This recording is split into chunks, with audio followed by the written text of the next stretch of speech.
আমরা করেছি একটা কয়েল, কয়েল যদি থাকে, ধরো এখানে একটা কয়েল আছে, সেই কয়েলের এরিয়া ভেক্টর কোন দিকে হয়? Perpendicular to the plane. তাহলে এরিয়া ভেক্টর ভেতরে হতে পারে, বাইরের দিকে হতে পারে, এটা আমরা আমাদের সুবিধা মতো নিয়ে নেব। ভেতরে, তাহলে এখানে ভাবছি এরিয়া ভেক্টর হচ্ছে পারপেন্ডিকুলার টু দা প্লেন, তাহলে এর ভেতরের দিকে। তাহলে এর ভেতরের দিকে যদি হয়, তাহলে বি যেদিকে এরিয়াও সেদিকে, তাহলে অ্যাঙ্গেল কত হবে? B A cos 0 degree. সবার ক্লিয়ার হলো cos 0 কেন? ম্যাক্সিমাম স্টুডেন্ট এটা মুখস্থ করে নেয়।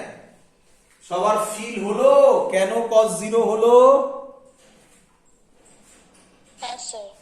চলো এবার ওখান থেকে আমরা লিখতে পারি তাহলে, আচ্ছা এটাও একটা কাজ, এখানেও অনেকে আবার একটা কাজ করে, বি এ লেখে, এরিয়ার জায়গায় এই লেখে, তারা আর রেডিয়াস অফ দা সলিনয়েড বলে না, তারা বলে এরিয়া অফ দা সলিনয়েড এ।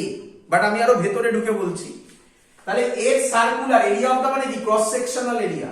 তাহলে এটা একটা সার্কেল, তার এরিয়ার জায়গায় আমরা লিখতে পারবো বি পাই আর স্কয়ার। বিভিন্ন বইতে তুমি পাবে এ লিখেই ছেড়ে দিয়েছে, পাই আর স্কয়ারটা করেনি। তুমিও যদি পছন্দ না হয় তুমি করো না, কোনো আপত্তি নেই আমার, কিন্তু অঙ্ক দিলে তখন প্রবলেমে পড়বে, তাই আটটা জেনে রাখা ভালো। ক্লিয়ার সবার এত অবধি? আচ্ছা, এটা ফ্লাক্স উইথ ইচ কয়েল। কতগুলো কয়েল মানে কি? টার্নস। আরো ভালো কথা, ফ্লাক্স উইথ ইচ টার্ন, আরো ভালো কথা। কতগুলো টার্ন আছে? ক্যাপিটাল এন খানা। তাহলে টোটাল ফ্লাক্স 5b টোটাল কত হবে বলো? বুঝলে কিনা সবাই? এন বি পাই আর স্কয়ার। বলো বলো বলো। আচ্ছা আচ্ছা, এন কে কি লেখা যায়? এখান থেকে এন কে কি লেখা যায় দেখো, বুঝলে কিনা? এন কে লেখা যায় N L small N into এল।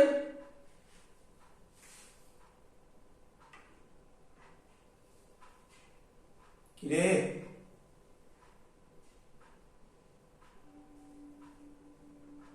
হ্যাঁ, বি এর জায়গায় এই ভ্যালুটা পুট করে দিচ্ছি, mu naught N I pi R square. তাহলে কি দাঁড়ালো? উপরে লিখি কি দাঁড়ালো, যেটা দাঁড়ালো সেটা উপরে লিখছি, 5b টোটাল দাঁড়ালো এটা সুন্দরভাবে যদি লিখি, mu naught N square L pi R square I, mu not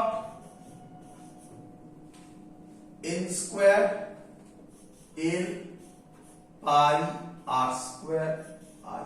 বলো সবার ক্লিয়ার কিনা?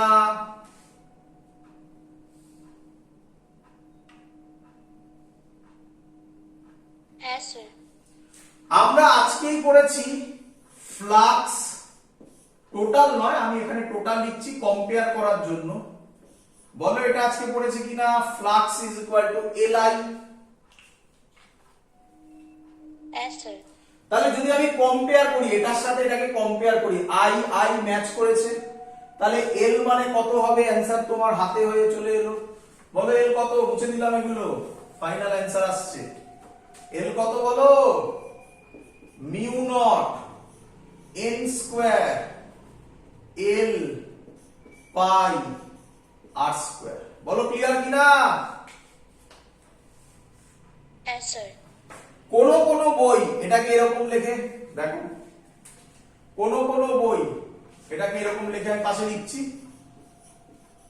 বলো বুঝলে কিনা?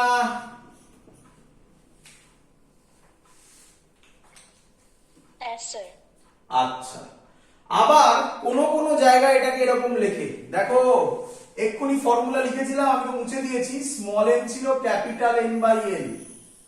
তাহলে এবার লেখাটা দেখো, মিউ নট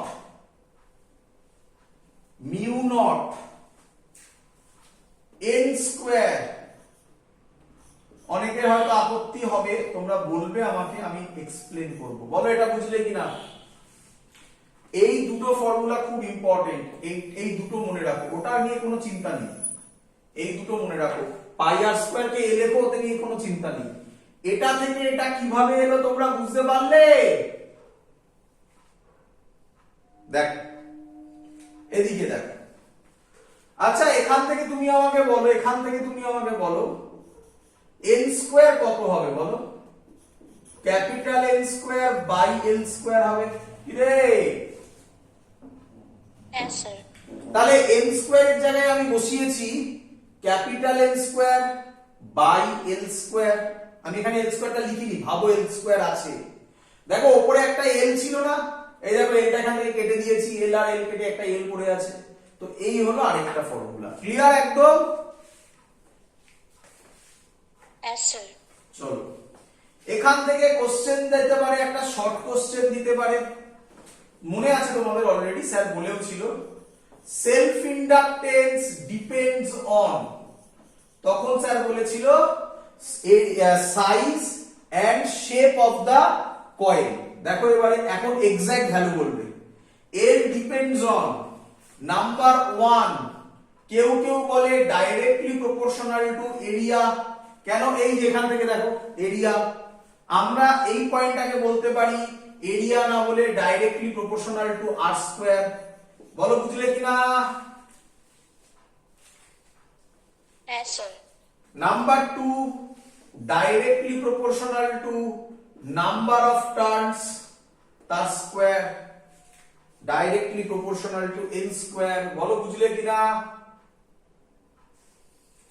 হ্যাঁ sir. Number 3, directly proportional to mu naught. Mu নটটাকে কি বলে? পারমিয়াবিলিটি। মনে আছে আশা করি অনেকে, পারমিয়াবিলিটি, বিলিটি এর উপরও ডিপেন্ড করে। তো এই হলো এর depends on this factors. Short question হিসেবে দিয়ে দিতে পারে। ক্লিয়ার সবার? হ্যাঁ স্যার। তো যেভাবে তোমাদেরকে আমি সেলফ ইন্ডাকটেন্স পড়ালাম, জাস্ট সেম হবে, এভরিথিং সেম। শুধু এবার নাম হবে মিউচুয়াল ইন্ডাকটেন্স। মিউচুয়াল মানে কি? একটার জন্য, এতক্ষণ কি ছিল? একটার জন্য একটার উপর। মিউচুয়াল মানে একটার জন্য আরেকটার উপর। কি বুঝিয়ে দিচ্ছি দেখো, খুব সহজ। এত অবধি সবাই করে নেবে। পরের টপিকে আসছি, মিউচুয়াল ইন্ডাকটেন্স। হয়েছে? বুঝে দিই? হ্যাঁ স্যার।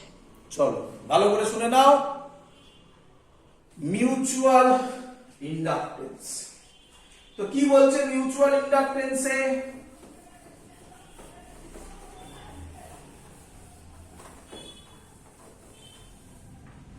কি বলছে?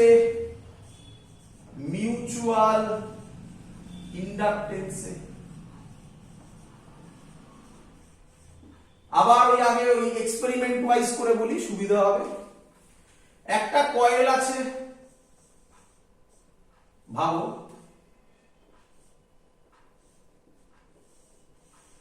একটা ব্যাটারি আছে। বলো ছবি ক্লিয়ার কিনা?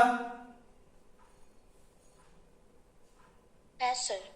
আচ্ছা, এখান দিয়ে একটা কারেন্ট ফ্লো হবে, হ্যাঁ কি নয়?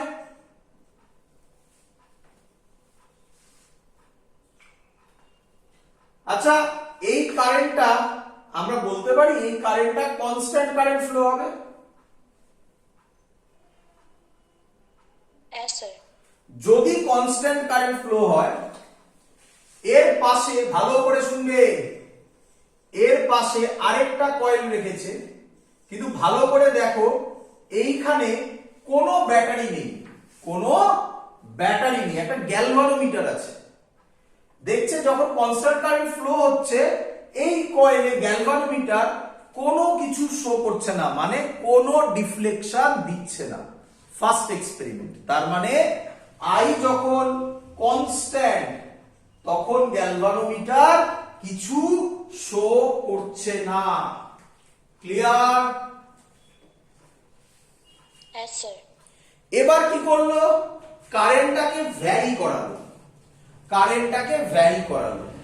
ভ্যারি করানো মানে কারেন্টটাকে ইনক্রিজ করলো ডিক্রিজ করলো, কিছু একটা করলো, আমার জেনে লাভ নেই ইনক্রিজ করলো কি ডিক্রিজ করলো, বাট ভ্যারি করালো। তুই বলে স্যার কিভাবে ভ্যারি করাবো? দেখো লজিক কি সুন্দর। আমি এখানে একটা সুইচ দিয়ে দিলাম, এটা সুইচ, ভালো করে বোঝো। তাহলে এখন বলো, তাহলে বলো আমাকে এখন সুইচটা ক্লোজ না ওপেন?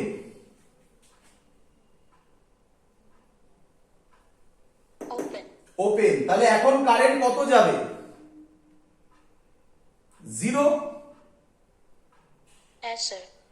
এবার যেই সুইচটা ক্লোজ করে দেব, কারেন্ট কি আর 0 থাকবে না বেড়ে যাবে?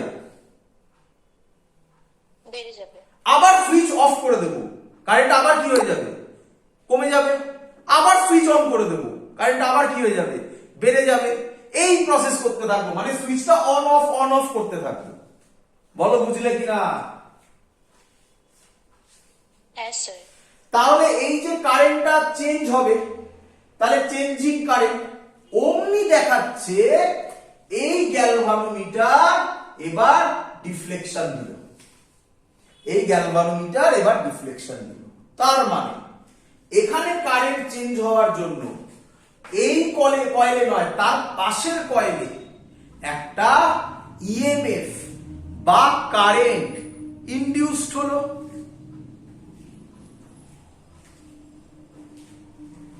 Yes, sir. বলো এবার যে প্রবলেমটা তোমার সামনে আমি দেখালাম, তাতে কি কয়েলটা নিজের জন্য নিজের ওপর হয়েছে না নিজের জন্য অন্যের ওপর হলো? নিজের জন্য অন্যের উপর হলো। তাই এর নাম মিউচুয়াল। কি হলো? কারেন্ট ইনডিউসড হলো, ইএমএফ ইনডিউসড হলো, ওগুলো তো সেম, তাই এর নাম মিউচুয়াল। তো বুঝে গেলে কেন? ইন্ডাকটেন্স তো ওখানেও ছিল, তাই এর নাম মিউচুয়াল ইন্ডাকটেন্স। ক্লিয়ার একদম? Yes, sir. চলো একই কথা, আশা করি তোমরা অ্যান্সার বুঝে গেছো। একই কথা ভালো করে শোনো। আচ্ছা এখানে যখন আমি কারেন্ট চেঞ্জ করব, এর মধ্যে ম্যাগনেটিক ফিল্ড, এখানে যে ম্যাগনেটিক ফিল্ড তৈরি হবে এবং সেই ম্যাগনেটিক ফিল্ডের খানিকটা পোরশন এখানেও থাকবে, সেই ম্যাগনেটিক ফিল্ড সেম থাকবে না চেঞ্জ হবে? চেঞ্জ হবে। তাহলে ফ্লাক্সও কি হবে? চেঞ্জ হবে। ফ্লাক্স যদি চেঞ্জ হয় তোমরা ভালো করে জানো ইএমএফ ইনডিউসড হবে। ক্লিয়ার সবার? বোঝা গেছে পুরো কনসেপ্ট? Yes, sir. কিন্তু একটা ঝামেলা এলো। কি ঝামেলা এলো? ঝামেলা হলো এই কয়েলে কারেন্টের জন্য এই কয়েলের কারেন্ট ইনডিউসড হলো, তাই আমরা নাম দিই এটাকে 1 নম্বর কয়েল, কেউ কেউ একে প্রাইমারি বলে ডাকে, এটা বিভিন্ন বই বিভিন্ন রকম ডাকে, আমরা 1 দিয়ে করছি বা প্রাইমারিও লিখলাম। আর এটাকে বলে 2 নম্বর কয়েল, এটাকে বলে secondary coil. Secondary coil, primary coil. তাহলে এই কারেন্টটাকে আমি নাম দিয়ে দিলাম I1। কেন 1 দিলাম? যাতে আমাদের বুঝতে সুবিধা হয় এই কারেন্টটা প্রাইমারিতে ফ্লো হচ্ছে বা 1 নম্বর কয়েলে ফ্লো হচ্ছে, তাই নাম দিলাম I1। ক্লিয়ার? Yes, sir. এই I1 চেঞ্জের দরুন, এই যে I1 চেঞ্জ হচ্ছে তার জন্য সেকেন্ডারিতে ফ্লাক্স চেঞ্জ হবে। তাহলে ফ্লাক্স কোথায় চেঞ্জ হচ্ছে? সেকেন্ডারিতে। তাহলে আমরা লিখতে পারি φ2, ফ্লাক্স 2 মানে হচ্ছে সেকেন্ডারি বোঝাচ্ছে, এটা রিপ্রেজেন্টেশন, আর কিছু করার নেই। φ2 ডাইরেক্টলি প্রপোর্শনাল টু I1। আগেরটাও ভেবে দেখো তাই হয়েছিল, বাট এখানে নতুন কি জিনিস এলো? নতুন জিনিস হলো 2 1 2 1 এগুলো এলো। আগেরটা এরকম কিছু ছিল না, কারণ নিজের জন্য নিজের ওপর হয়েছিল। বলো কনসেপ্ট ক্লিয়ার হচ্ছে কিনা? Yes, sir. চলো তারপর তো একই জিনিস যা তোমাকে শিখিয়েছি। বলো প্রপোর্শনাল সাইন উঠলে কি আসবে? একটা কনস্ট্যান্ট আসবে, সেই কনস্ট্যান্টের নাম হবে MI1, এর নাম কোএফিসিয়েন্ট। একদম এক্সাক্ট ডিটো তাই, কোএফিসিয়েন্ট যেটা করলাম আগে অফ মিউচুয়াল ইন্ডাকটেন্স, ইন্ডাকটেন্স কে বলবে এটা কার উপর ডিপেন্ড করে?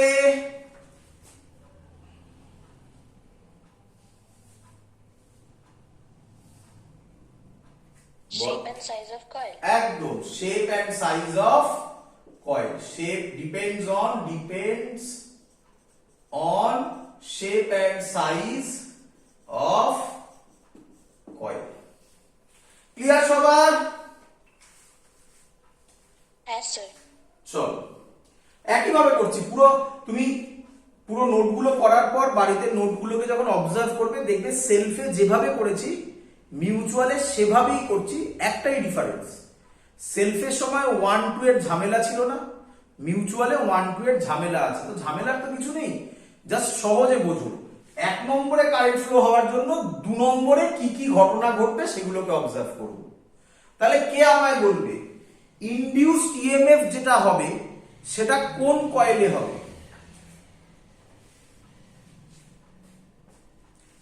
2-তে। 2-তে। ব্যাস, এটা এইভাবে অবজার্ভ করবে। তাহলে E2 লিখতে পারি আমরা is equal to minus D DDT of phi 2। কি রে বলো? Yes, sir. চলো হয়ে গেছে। E2 হবে ফাই 2 মানে ছিল MI1, স্টেপ জাম্প করছি, M কনস্ট্যান্ট বাইরে বেরিয়ে গেল, DI1 DT। আশা করবো সবাই ক্লিয়ার। মাইনাস সাইন কেন নেওয়া হয় তোমরা সবাই জানো, যেভাবে ওখানে শেখালাম এখানেও সেভাবে হবে। কারেন্ট ইনক্রিজ যদি করে, এখানে কারেন্টের ডাইরেকশন এমন হবে ওকে ইনক্রিজ করতে দেবে না, তাহলে এদিকে যদি ইনক্রিজ হয় মানে এইভাবে যাচ্ছে ইনক্রিজ হবে, তাহলে এদিক উল্টো দিকে ফ্লো হবে। সেম লজিক, যা যা শিখিয়েছি সব সেম। তাহলে এখান থেকে মিউচুয়াল ইন্ডাকটেন্সের আরেকটা ডেফিনেশন হবে E2 by DI1 by DT, তার মড এর ইউনিটটা বলা হয়নি, এখান থেকে বলা হবে, সরি একটু মিস করেছি। এর ইউনিট হবে M হবে N2 phi 2 by I1। N2 কেন? ফাই 2 ছিল একটা টার্মের জন্য, টোটাল নাম্বার অফ টার্মস ধরলাম N2, তাই N2 ফাই 2 বাই I1। এর ইউনিটও হবে সেম, ওয়েবার পার অ্যাম্পিয়ার, এটাও হবে হেনরি, সবই সেম। মিউচুয়াল ইন্ডাকটেন্সের ডেফিনেশন কি হবে? It is defined by the amount of EMF induced in the second coil due to unit change of current, unit change of current in primary coil per second. Unit change of current in primary coil, primary না বলে 1 coil বলো, in 1 coil per second. Clear সবার? Yes, sir. চলো তো last derivation কি বলছে? Same জিনিস, এবার বলছে mutual inductance for two coaxial long solenoid. Mutual inductance লেখাই আছে for two long solenoid of equal length, two long solenoid of equal length placed one inside another, placed one inside another.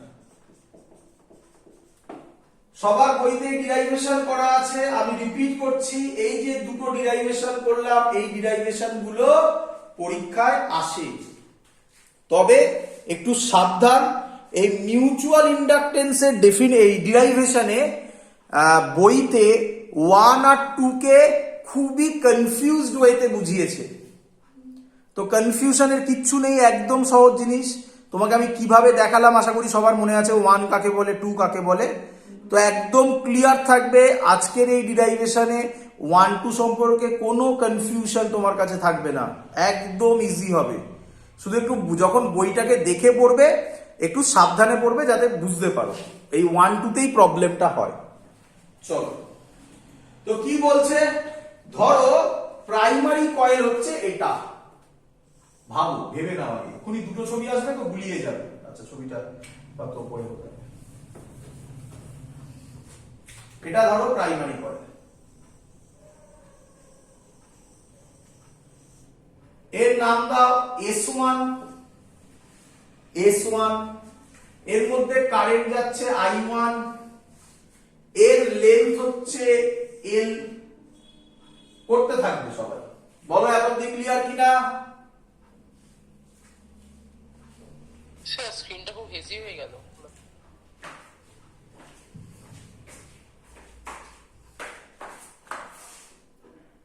আমার তো একই হয়ে গেল। তাহলে প্রাইমারি কয়েলের একটা ছবি এঁকেছি তোমার সামনে, S1 নাম দিয়েছি, তার মধ্যে দিয়ে I1 কারেন্ট ফ্লো হচ্ছে, তার লেন্থ L ধরেছি। সবার ছবি ক্লিয়ার? Yes, sir. আরো ধরলাম, এর রেডিয়াস ধরলাম R1, number of turns per unit length, এবার তোমরা এটার সাথে habituated, number of turns per unit length N1, total number of turns capital N1, N1 এর formula capital N1 by L। এই পুরো জিনিসটা তোমরা হ্যাবিচুয়েটেড, অলরেডি করে দেওয়া, ক্লিয়ার কিনা বলো? Yes, sir. চলো, এবার আরেকটা কয়েল আছে, কি ওই কয়েলটা এই কয়েলের ভেতরে বলছে, দেখো কিভাবে করছি, ডট ডট দিয়ে দেখাচ্ছি। এই হলো আরেকটা কয়েল, এইভাবে আছে।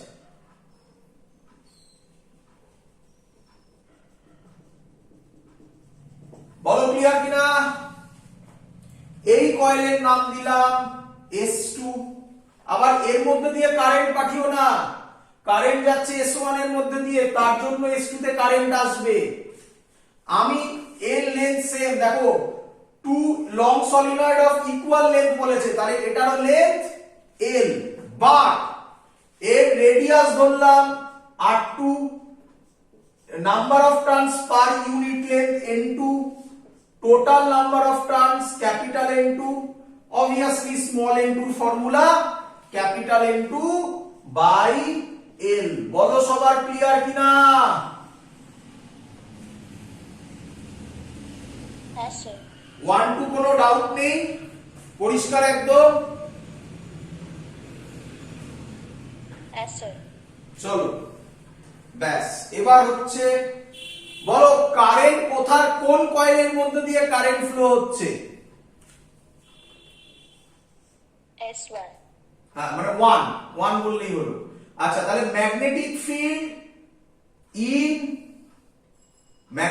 Field due to S1 coil, mu formula কি ছিল? Mu naught Ni, mu naught তো মিউ নটই বসবে। বলো, কনফিউশনের কোনো জায়গা নেই। বলো n এর জায়গায় কি বসাবো?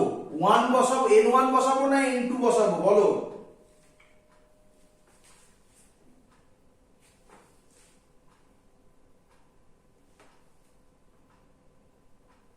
N1 একদম, কেন? S1 এর জন্য N1, কারেন্ট I1। বলো ক্লিয়ার কিনা? Yes, sir. আচ্ছা, এই ম্যাগনেটিক ফিল্ড S1 এর জন্য তৈরি হলো। আচ্ছা বলো, ফ্লাক্স চেঞ্জ কোথায় হবে?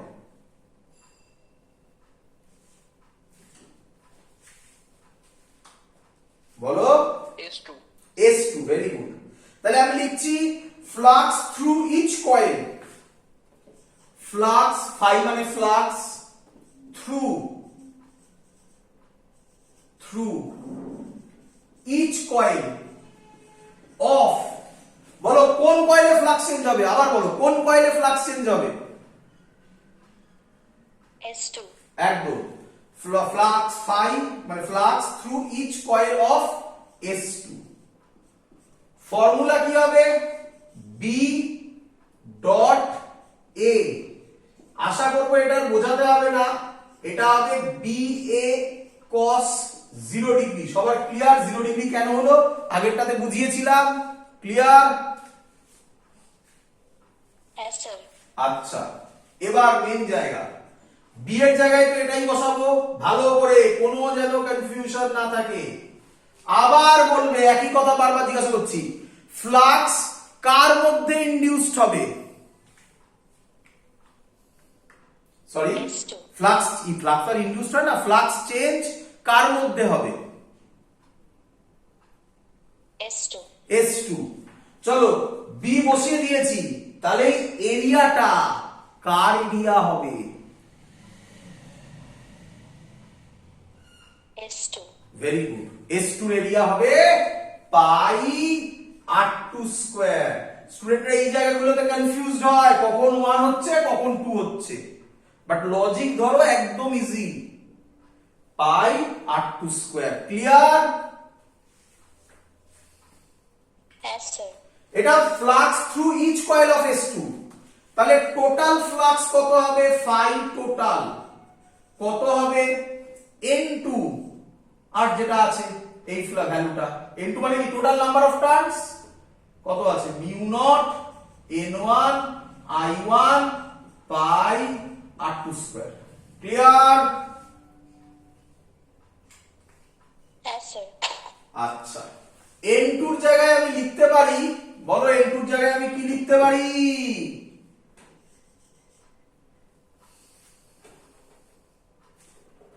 N2 এর জায়গায় লিখতে পারি small n2 L mu not N1 I1 pi R2 square. এটা যদি আমি ভালোভাবে লিখি একটু, তাহলে জিনিসটাকে লিখছি mu not N1 N2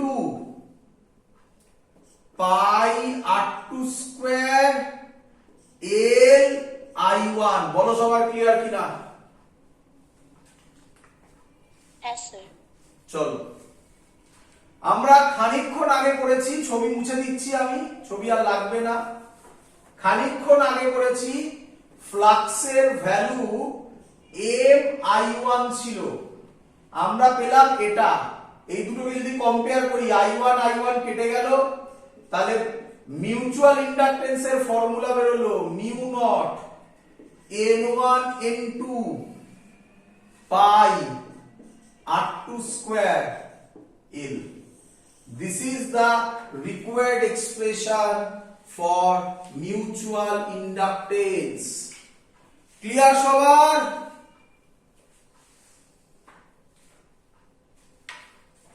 Yes, sir. চলো একই কথা বলবে, m কার উপর dependent? Directly proportional two R2 square, m directly proportional two N1, m directly proportional two N2, m directly proportional two permeability of the coil. একই ভাবে একই কথা যেটা ওখানে বলেছিলাম তাই। একটা ছোট্ট পার্ট আছে এখানে, মুছে দিলাম। Yes, sir. লাস্ট পার্ট, এখানে একটা ছোট্ট পার্ট আছে আমাদের, এর নাম এডি কারেন্ট। পরীক্ষায় শর্ট কোশ্চেনে দেয় what is eddy current or write down its application. তো কি এডি কারেন্ট কি আগে বুঝে নাও, আগে বুঝে নাও, তারপর লিখিয়ে দিচ্ছি। লেখাতে আর কতক্ষণ, ভালো করে শোনো। এডি কারেন্ট মানে কি আগে দেখ। ধরো আমার কাছে একটা সলিড, খুব ইম্পর্টেন্ট কথা, সলিড মেটাল পিস আছে। কি হতে হবে এটাকে বলো? সলিড লার্জ মেটাল পিস হতে হবে, মেটাল পিস হতে হবে। ক্লিয়ার সবার এত অবধি? এবার ভাবো ওপর থেকে, মানে আমি তো এখানে ছবিটা আঁকলাম, অ্যাকচুয়ালি রিয়ালিটিতে ধরো এই যে ধরো এটা দেখতে পাচ্ছ, এটা এই বাক্সটা দেখতে পাচ্ছ? Yes, sir. এটা সলিড নয়, ভেতরে খোকলা আর কি, বাট সলিড ভাবো। সলিড লার্জ মেটাল পিস, ওপর থেকে ম্যাগনেটটা আনছি, এই ছবিটা করার চেষ্টা করছি, ওপর থেকে ম্যাগনেট আনছি। তো আমি এটাকে ওপর থেকে এইভাবে আনছি, এটা অ্যাকচুয়ালি এইভাবে আছে, দেখানোর জন্য এইভাবে আঁকলাম। তো ওপর থেকে ম্যাগনেট আনছি, কাছে আনছি। আচ্ছা ম্যাগনেট যদি কাছে আসে, এর মধ্যে ফ্লাক্স চেঞ্জ হবে কি হবে না? হবে হবে ফ্লাক্স যদি চেঞ্জ হয় ইএমএফ ইনডিউসড হবে কি হবে না? হবে সলিড লার্জ মেটাল পিস বলেছে, তাহলে ক্লোজ সার্কিট আছেই already, metal piece already close circuit available, তাহলে এর মধ্যে কারেন্ট ফ্লো হবে। তাহলে কি হবে অ্যাকচুয়ালি? এর মধ্যে কিছু সার্কুলার লুপে কারেন্ট ফ্লো হবে, এই কারেন্টকেই বলা হয় এডি কারেন্ট। 3D ভিউ দেবো একটু, দেখো 3D ভিউ দেওয়ার চেষ্টা করছি, দেখি কতটা দিতে পারি।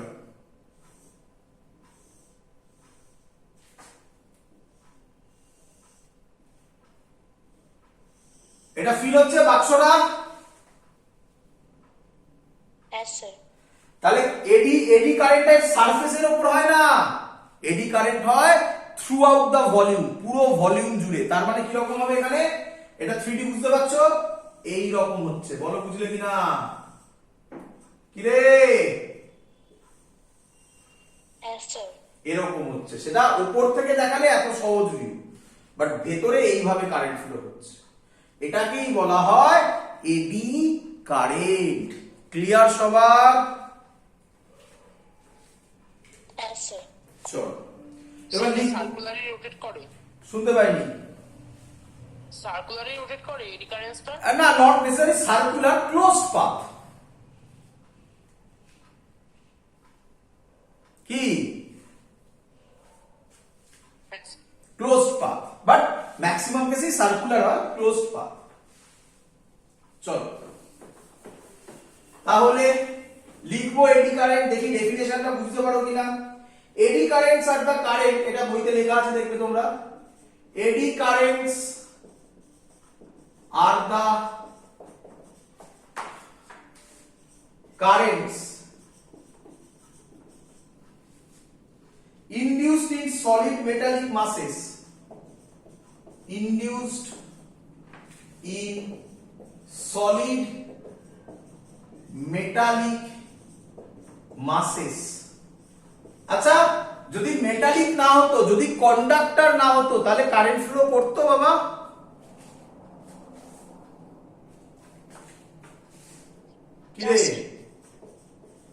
কারেন্ট ফ্লো করতো না, তো তার জন্য মেটালিক মাসেস, সলিড মেটালিক মাসেস হয়ে কখন করলো, কখন কারেন্টটা ফ্লো করলো? হয়ে দা কি বলো, magnetic flux threading through them changes, magnetic flux threading